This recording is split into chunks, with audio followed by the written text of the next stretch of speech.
നാടിന്റെ നന്മയുടെയും അറിവിന്റെയും ഒക്കെ വെളിച്ചം പകരേണ്ട അധ്യാപകർ തന്നെ ലഹരി മാഫിയയുടെ പ്രധാന കണ്ണികളായി മാറുന്ന ഞെട്ടിക്കുന്ന യാഥാർത്ഥ്യമാണ് നമ്മൾ കഴിഞ്ഞ കുറച്ച് ദിവസങ്ങളായി കേട്ടുകൊണ്ടിരിക്കുന്നത്. പേരാമ്പ്ര അടങ്ങുന്ന മലബാറിന്റെ സാംസ്കാരിക മണ്ണിലെ ജനങ്ങൾക്ക് ഇതുവരെ ഇതൊന്നും വിശ്വസിക്കാൻ സാധിച്ചിട്ടില്ല. പേരാമ്പ്ര BRCയിലെ സ്പെഷ്യൽ എഡ്യൂക്കേറ്റർ മരുതോങ്കര സ്വദേശി കീർത്തന, ചെരുവാളൂർ സ്കൂളിൽ പ്രവർത്തിക്കുന്ന ഓട്ടിസം സെന്ററിലെ അധ്യാപിക കൂരാച്ചുണ്ട് ചെറുകാട്ട് കെ കാവ്യ എന്നിവർ കഴിഞ്ഞ ദിവസവും പേരാമ്പ്ര BRCയിലെ സ്പെഷ്യൽ എഡ്യൂക്കേറ്റർ ആവള കുട്ടോത്ത് വലിയപറമ്പിൽ VP നീഷ്മ ഇന്നും അറസ്റ്റിലായത് ഞെട്ടിക്കുന്ന വാർത്തയാണ്. ഒപ്പം ആവശ്യക്കാർക്ക് ലഹരി എത്തിച്ചു നൽകുന്ന ജിജിൻ കുര്യാക്കോസ് എന്ന ഇവരുടെ ഇടനിലക്കാരനും അറസ്റ്റിലായിരിക്കുകയാണ്. അതായത് ബെസ്റ്റുകളെല്ലാം പിടിക്കപ്പെടുന്ന സാഹചര്യം. അന്വേഷണത്തിൽ കീർത്തനയുടെ അക്കൗണ്ടിലേക്ക് ആവശ്യക്കാരുടെ പണം എത്തും. കീർത്തനയെ ചോദ്യം ചെയ്തതിന്റെ അടിസ്ഥാനത്തിൽ അന്വേഷണ സംഘം സമാനമായി BRCയിലെ മറ്റൊരു അധ്യാപികയായ കാവ്യയിലേക്ക് എത്തുന്നു. ചൊവ്വാഴ്ച അറസ്റ്റ് രേഖപ്പെടുത്തുന്നു. കാവ്യയുടെ അക്കൗണ്ട് വഴിയും ലഹരി സംഘത്തിന് പണം കൈമാറിയിട്ടുണ്ടായിരുന്നു. ഇതിന് തൊട്ടു പിന്നാലെ ബുധനാഴ്ച ഇതേ BRCയിലെ മറ്റൊരു അധ്യാപികയായ നീഷ്മയെ കൂടി അറസ്റ്റ് ചെയ്യുന്നു. വടകര MDMA കേസിൽ പേരാമ്പ്ര BRCയിലെ കൂടുതൽ താൽക്കാലിക അധ്യാപികമാർ തുടർച്ചയായി കസ്റ്റഡിയിലാകുന്നത് കേവലം ഒരു പ്രാദേശിക കുറ്റകൃത്യമായി നമുക്ക് കാണാൻ കഴിയില്ല. മറിച്ച് കേരളീയ സമൂഹം നേരിടുന്ന കടുത്ത മാനസിക, സാംസ്കാരിക, സാമൂഹിക തകർച്ചയുടെ വലിയൊരു മുന്നറിയിപ്പിന്റെ വ്യക്തമായ അടയാളമാണ്. ആഭ്യന്തര വകുപ്പിന്റെ ഓപ്പറേഷൻ തൂഫാൻ ലഹരിവിരുദ്ധ പരിശോധനയിലൂടെയാണ് അധ്യാപക പദവിയുടെ മാന്യതയെ മറയാക്കി പ്രവർത്തിച്ച വൻ ലഹരി ശൃംഖല പുറത്തുവരുന്നത്.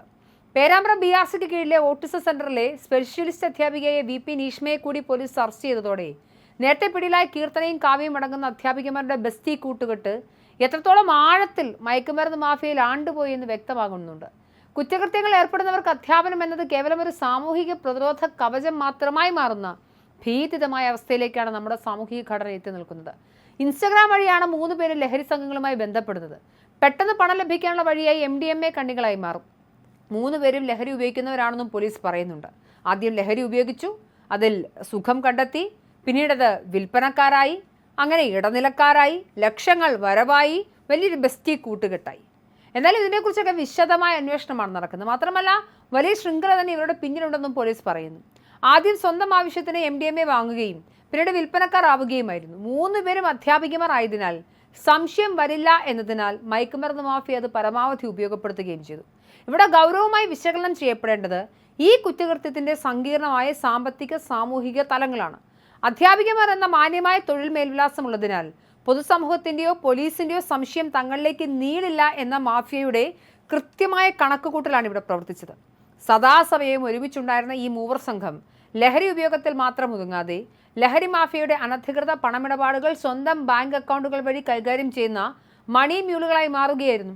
ചുരുങ്ങിയ മാസങ്ങൾക്കുള്ളിൽ ലക്ഷക്കണക്കിന് രൂപ ഇളമുറക്കാരായ ഈ താൽക്കാലിക അധ്യാപികമാരുടെ ഒഴുകിയെത്തിയെന്നത് അത്യാഗ്രഹവും ധനാസക്തിയും യുവതലമുറ എങ്ങനെ വഴിതെറ്റിക്കുന്നതിന്റെ തെളിവാണ്. സോഷ്യൽ മീഡിയ പ്ലാറ്റ്ഫോമുകൾ വഴി ലഹരി മാഫിയയുമായി ബന്ധപ്പെടുകയും കമ്മീഷൻ വ്യവസ്ഥയിൽ ലഹരി മരുന്നുകളുടെ ലൊക്കേഷനുകൾ കൈമാറുകയും ചെയ്ത ഇവർ വിദ്യാസമ്പന്നരായ യുവാക്കൾ പോലും എത്ര എളുപ്പത്തിലാണ് ഈ കുറ്റകൃത്യങ്ങളുടെ നെറ്റ്വർക്കിലേക്ക് ആകൃഷ്ടരാകപ്പെടുന്നതെന്നത് വ്യക്തമാക്കുന്നു. ആഡംബര ജീവിതത്തിനും പെട്ടെന്ന് പണക്കാരനാകാനുമുള്ള പ്രവണതയും ഇത്തരം സാമൂഹിക വിപത്തിലേക്ക് ജനങ്ങളെ തള്ളിയിടും. ഈ കേസ് നോക്കുന്ന സാമൂഹിക ആഘാതം അതീവ ഗുരുതരമാണ്. വിദ്യാലയങ്ങളിൽ കുട്ടികളെ തിന്മയിൽ നിന്ന് നന്മയിലേക്ക് നയിക്കേണ്ട അധ്യാപകർ തന്നെ ലഹരി ശൃംഖലയിലെ ഏജന്റുമാരാകുമ്പോൾ പൊതുവിദ്യാഭ്യാസ വ്യവസ്ഥയിലുള്ള രക്ഷിതാക്കളുടെ സമൂഹത്തിന്റെ വിശ്വാസ്യതയ്ക്ക് ഇത് കനത്ത ക്ഷതമേൽപ്പിക്കുന്നുണ്ട്. ഇത്രയും അധികം കുറ്റകൃത്യം ചെയ്ത ആളുകൾ എത്ര വിദ്യാർത്ഥികൾക്ക് ഇത് വിറ്റിട്ടുണ്ടാകാം, അല്ലെങ്കിൽ അവരുടെ എത്രയോ വലിയൊരു ഗ്യാങ്ങിലേക്ക് ഈ MDMA ലഹരിയും പോയിട്ടുണ്ടാകാം എന്നൊരു ചോദ്യം, അത് ഭീതിതമായ ഒരു ചോദ്യമാണ്. എന്തായാലും ഈ ലഹരി വലയം ഈ വിദ്യാർത്ഥികളിലേക്കോ ജീവനക്കാരിലേക്കോ വ്യാപിപ്പിച്ചിട്ടുണ്ടോ എന്ന ആശങ്ക മാതാപിതാക്കളുടെ ഉറക്കം കെടുത്തുന്നതാണ്. BRCകൾ പോലുള്ള പൊതുവിദ്യാഭ്യാസ സ്ഥാപനങ്ങളിലേക്ക് താൽക്കാലിക അധ്യാപകരെ നിയമിക്കുമ്പോൾ കൃത്യമായ പശ്ചാത്തല പരിശോധനയോ പോലീസ് വെരിഫിക്കേഷനോ നടക്കുന്നില്ല എന്നൊരു ഭരണ സംവിധാനത്തിലെ വീഴ്ചയാണോ ഈ തുറന്നു കാട്ടപ്പെടുന്നത്? മുൻപ് ഉയർന്ന പരാതികൾ നടപടിയെടുക്കാതിരുന്ന BRC അധികൃതരുടെ വീഴ്ചയും രാഷ്ട്രീയ ഒത്താശയും ഒക്കെ സമഗ്രമായി അന്വേഷിക്കണം. ലഹരി മാഫിയയും നമ്മുടെ വിദ്യാഭ്യാസ മേഖലയും നമ്മൾ ഈ വഴിവിട്ട ബന്ധം കേരള സമൂഹത്തിന് മുന്നിൽ ഉയർത്തുന്ന വലിയ ചോദ്യചിഹ്നങ്ങളാണ്. ബംഗളൂരു പോലുള്ള അയൽ സംസ്ഥാന നഗരങ്ങൾ കേന്ദ്രീകരിച്ച് പ്രവർത്തിക്കുന്ന അന്തർ സംസ്ഥാന ലഹരി ശൃംഖലകൾക്ക് കേരളത്തിലെ ഗ്രാമീണ മേഖലകളിൽ പോലും എത്ര എളുപ്പത്തിൽ വേരോട്ടമുണ്ടാക്കാൻ സാധിക്കുന്നു എന്നത് സുരക്ഷാ ഏജൻസികളുടെ കണ്ണു തുറപ്പിക്കേണ്ടതാണ്.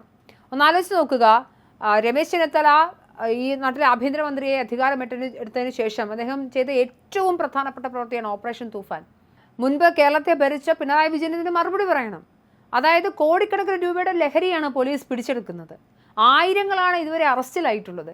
എത്രയോ കേസുകളാണ് എടുക്കപ്പെടുന്നത്.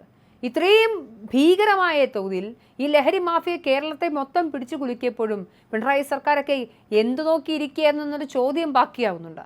എന്തായാലും വൻകിട റാക്കറ്റിനെ അവർക്ക് സാമ്പത്തിക രാഷ്ട്രീയ സംരക്ഷണം നൽകുന്ന പ്രമുഖരെയൊക്കെ വെളിച്ചത്ത് കൊണ്ടുവന്നാൽ മാത്രമേ ഈ മഹാരോഗത്തിന് ശാശ്വത പരിഹാരം ഉണ്ടാവുകയുള്ളൂ. പൊതുസമൂഹവും പോലീസും വിദ്യാഭ്യാസ വകുപ്പും ഒക്കെ ഒരുപോലെ ജാഗ്രത പാലിക്കേണ്ട നിർണായകമായ ഘട്ടമാണത്. പേരാമ്പ്ര എന്ന് പറയുന്ന നമുക്ക് മുന്നിൽ വന്നിട്ടുള്ള ഒരേ ഒരു ഉദാഹരണമായിരിക്കും. ഇതുപോലെ എത്രയോ ആളുകൾ നമ്മുടെ കൂട്ടത്തിൽ ഉണ്ടാകും എന്നത് സത്യത്തിൽ ഞെട്ടിക്കുന്ന, നമ്മളെ സംബന്ധിച്ചിടത്തോളം ഏറ്റവും ഭീതി ഉണ്ടാക്കുന്ന ഒരു ചോദ്യമായി ബാക്കി നിൽക്കുന്നു.